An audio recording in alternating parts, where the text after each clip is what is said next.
Dalam proses pemulihan ekonomi pasca pandemi yang sedang berlangsung, Tiongkok sebenarnya sama saja seperti negara lain yang sedang menghadapi tantangan dengan naik turunnya pasar modal yang lebih sering terlihat dalam beberapa bulan terakhir. Hanya saja, bedanya Tiongkok adalah negara ekonomi terbesar kedua di dunia, sehingga sudah tentu menjadi yang paling disorot oleh berbagai media, terutama media barat yang ingin memanfaatkan hal ini untuk menciptakan serangan narasi yang dapat mendiskreditkan negara tersebut. Misalnya narasi yang mengklaim bahwa penduduk Tiongkok menjadi terlalu takut untuk membelanjakan uangnya, bahwa Tiongkok sedang menguras modal asing, narasi bahwa Tiongkok akan mengalami deflasi, dan narasi bahwa pembuat kebijakan Tiongkok tidak dapat menemukan solusi. Semua narasi tersebut dibangun sebagai propaganda terhadap Tiongkok. Bahkan parahnya, Presiden Amerika Serikat Joe Biden turut memperburuk keadaan dengan menyebut perekonomian Tiongkok sebagai bom waktu dan memperingatkan bahwa Tiongkok sedang berada dalam kesulitan. Narasi-narasi semacam ini sekilas tampaknya masuk akal. Namun jika ditelisik lebih dalam, ternyata narasi tersebut tidak berdasar secara faktual. Lantas seperti apa fakta yang sebenarnya dari narasi-narasi yang telah dibangun oleh media-media barat tersebut? Nah pemirsa, inilah Jurnal Barata.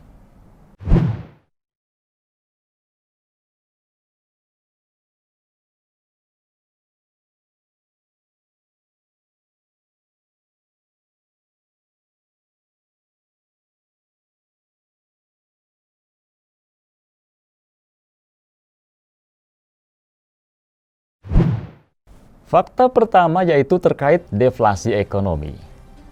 Salah satu klaim dari narasi yang telah terbangun paling luas adalah bahwa penduduk Tiongkok menjadi lebih enggan dan terlalu takut untuk berbelanja yang mengakibatkan deflasi.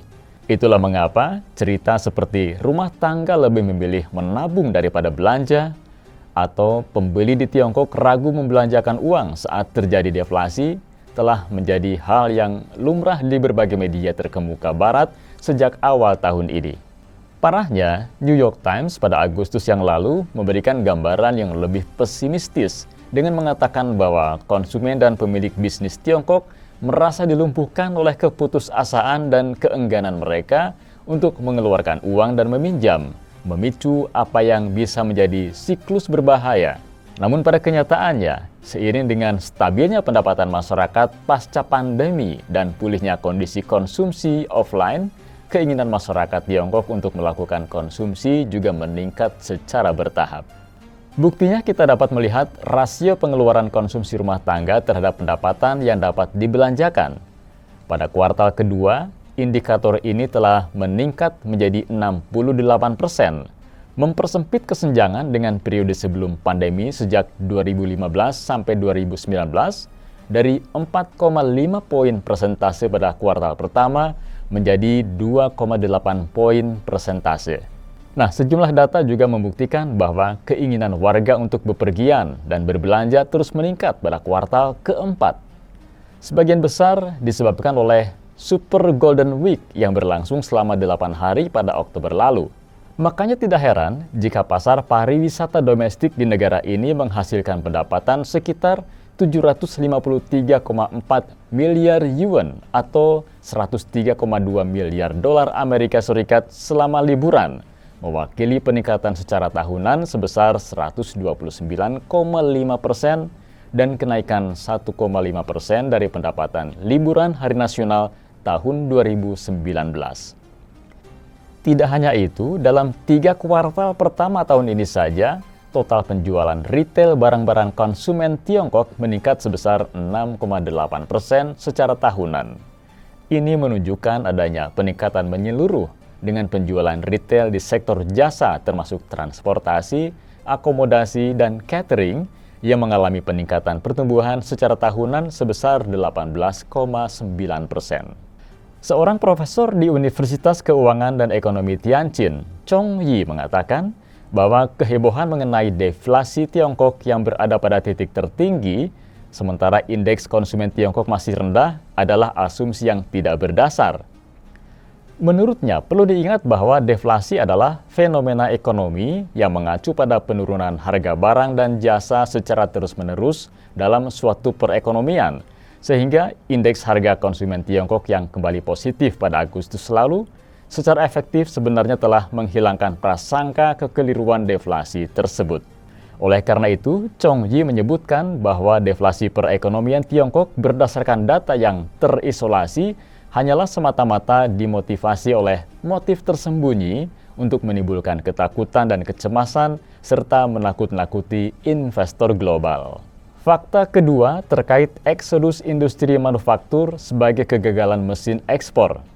Pemirsa, mungkin kita sudah tidak asing dengan narasi yang menyebutkan bahwa Tiongkok tidak dapat diinvestasikan dan hanya merupakan pelarian modal asing ke luar negeri.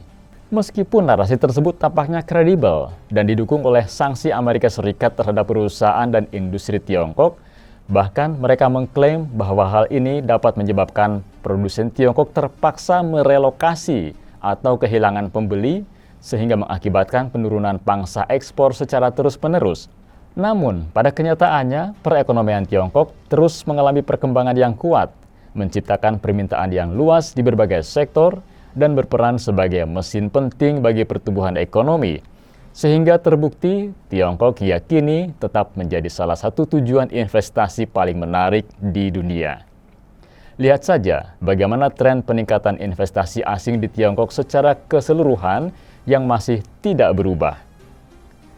Menurut laporan investasi dunia tahun 2023 dari konferensi PBB tentang perdagangan dan pembangunan, Tiongkok terus menjadi penerima investasi asing langsung terbesar kedua secara global. Data Kementerian Perdagangan Tiongkok menunjukkan bahwa dari bulan Januari hingga Agustus tahun ini terdapat 33.000 perusahaan baru yang didanai asing yang didirikan di Tiongkok. Hal ini menunjukkan peningkatan sebesar 33% dibandingkan tahun lalu.